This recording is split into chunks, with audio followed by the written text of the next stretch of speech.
Weekend కదా పిల్లలు తీసుకుని అయితే బయటకు వచ్చాము. అక్క మీకు గాయత్రి అంటే ఇష్టం లేదు, అసలు గాయత్రి మీ పాపేనని చాలా మంది అడుగుతున్నారు. అబ్బా నా కూతురే గైస్ ఫస్ట్ అదే పుట్టింది అనమాట. వాళ్ళు ఎంత ఇష్టం లేకుండా ఎందుకుంటే చెప్పండి. దాని తర్వాత అనమాట వీళ్ళు.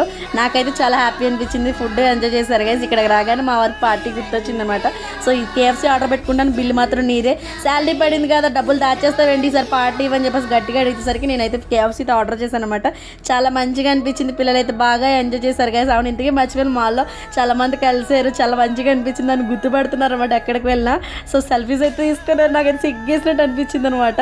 సో వాళ్ళైతే పిన్ చేస్తే కనుక నెక్స్ట్ వీడియో అయితే పెడతాను గైస్. పిల్లలు అయితే మాత్రం చాలా బాగా ఎంజాయ్ చేశారు. ఫుడ్ ఎంజాయ్ చేశాక అయితే అడిగే వరకు తిరుగుతూనే ఉన్నాం అనమాట, అసలు ఖాళీ లేకుండానే. వీకెండ్స్లో మాత్రం పిల్లలు తీసుకున్నప్పుడు బయటకు వస్తామనండి బాగా ఎంజాయ్ చేస్తారనమాట. మనకి పిల్లల కంటే ఎక్కువ ఏది కాదు కదా. మంది కామెంట్గా అడుగుతున్నారు కామెంట్స్లో, అక్క పిల్లలు ఏది చెప్పండి అని చెప్పేసి 1 year అయితే కంప్లీట్ అయింది గైస్. పిల్లలు ఫుడ్ వీడియో కూడా పెట్టమని అడుగుతున్నారు. సో నాకు అవ్వక పెట్టట్లేదు, నెక్స్ట్ వీడియో అయితే పెడతాను గైస్. వీడియో నచ్చితే కనుక లైక్ చేయండి. మన ఛానల్ ఫస్ట్ టైం చూస్తున్నట్లయితే సబ్స్క్రైబ్ చేసుకోండి. ఇంత వీడియో అయితే ఎండ్ చేస్తున్నాను. ఇంకొక మంచి వీడియోతో మళ్ళీ కలుద్దాం గైస్.